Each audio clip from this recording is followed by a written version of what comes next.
इंद्र को श्राप कर दे दिया।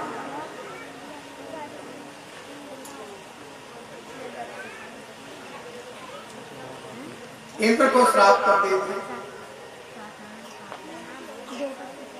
इस आख्यान को मैं सुनना चाहता हूं।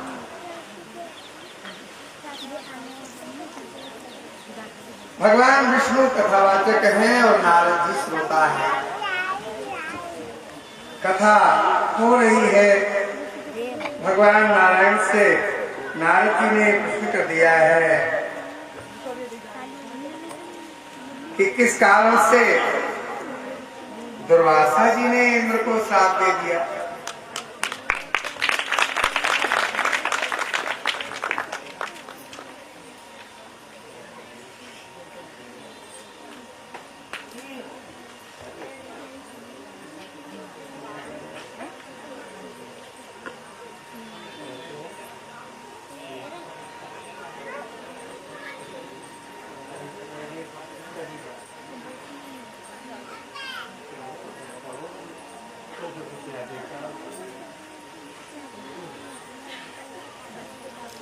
तुम अपने माता पिता से कितनी भी मेहनत करवा कर लेंगे, काहे के लिए तुम भगवान बनाओ और तुम बिगड़ने के लिए कहो।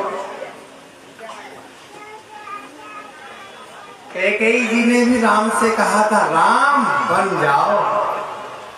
राम को जंगल में थोड़ा भेजा था, क्या कहा था? राम बन जाओ।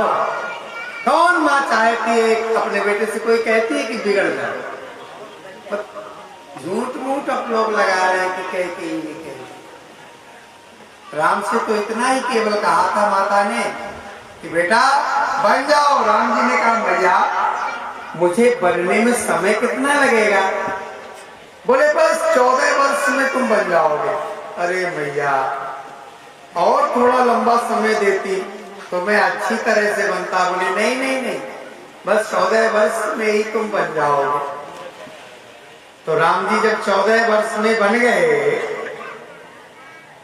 तो आप लोगों को कितना समय लगेगा बनने में? कुछ लोग तो पूरा जीवन निकाल देते हैं कि आप हम बने नहीं पाए। क्यों? वो बनना चाहते ही नहीं है, कहते हैं कि हम बनेंगे। क्या बनोगे? क्या बनोगे? बनने के लिए भी तो कुछ न कुछ तो करना ही पड़ेगा। तो दुर्वासा जी ने श्राप इंद्र को क्यों दिया? बिल्कुल छोटी सी बात नहीं है, बहुत बड़ी बात। देवराज इंद्र को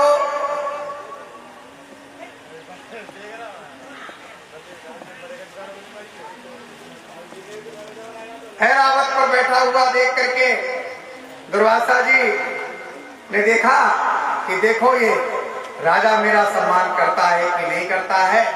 तो देवराज इंद्र ने देखा कि महात्मा आ रहे हैं और ये तो हमारे आराध्य भोलेनाथ के अवतार हैं।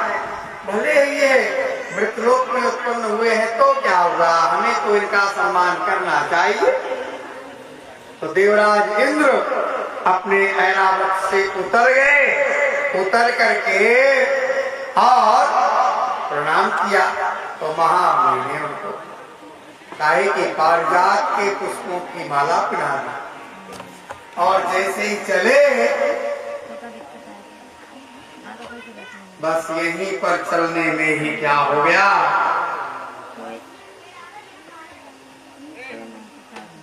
पारिजात का स्वभाव है वह परमात्मा से मिला देता है। इंद्र के दंडवत करने पर खुश होकर आशीर्वाद दिया। पारिजात का एक विमल पुष्प मुनि दुर्वासा में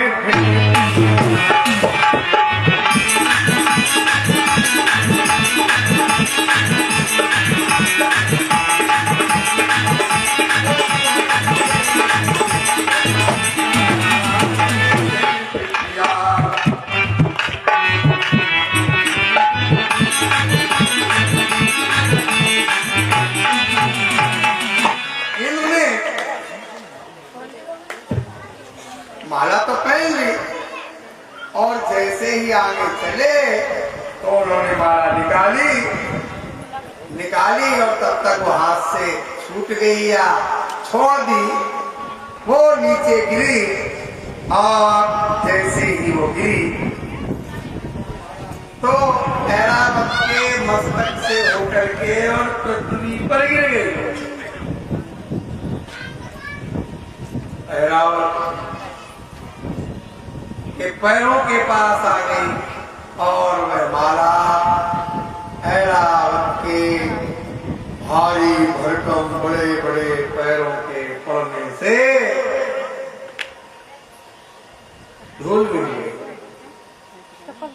बस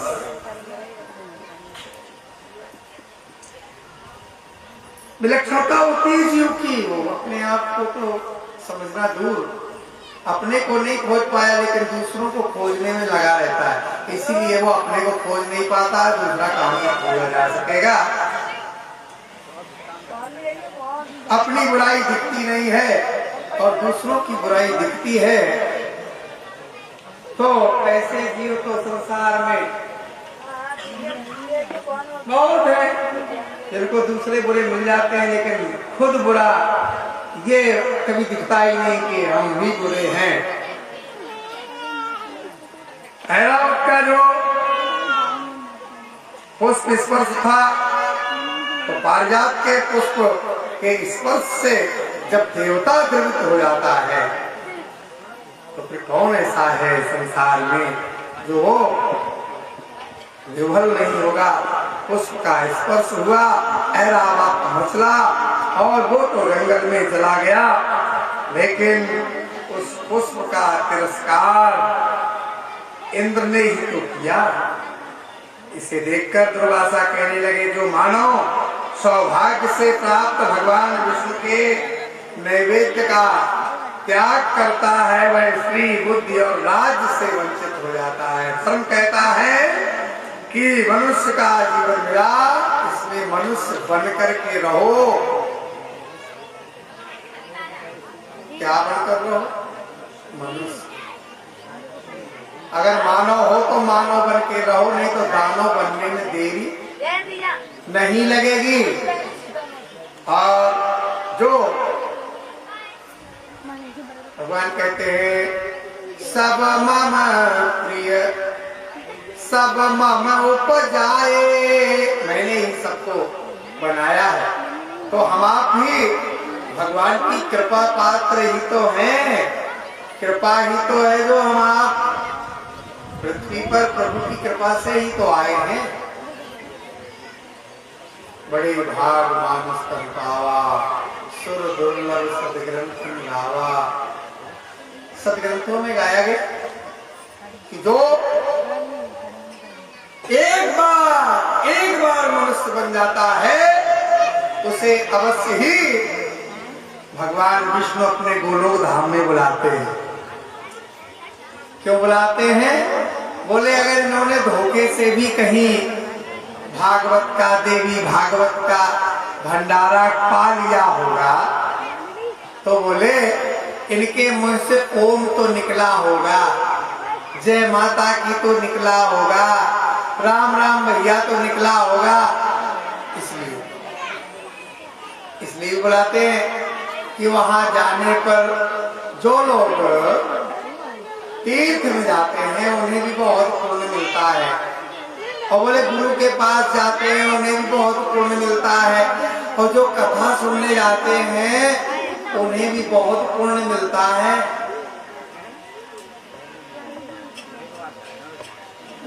लेकिन वहां जाने के पहले हमें बहुत सी ऐसी स्थितियां होती हैं जिनका त्याग कर देना चाहिए।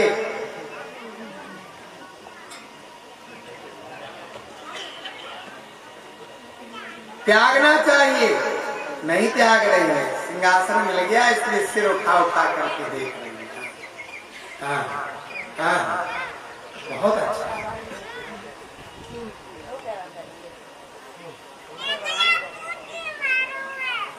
जिसे भी मनुष्य का एक बार जन्म मिल गया, कहते हैं ना कि एक बार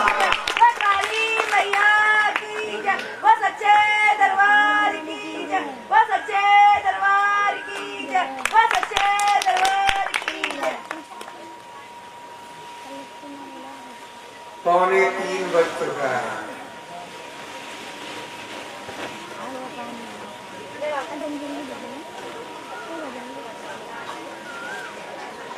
दुर्वासा मुनि ने इंद्र को पारिजात की अवमानना करने के कारण दंड दे दिया। कहा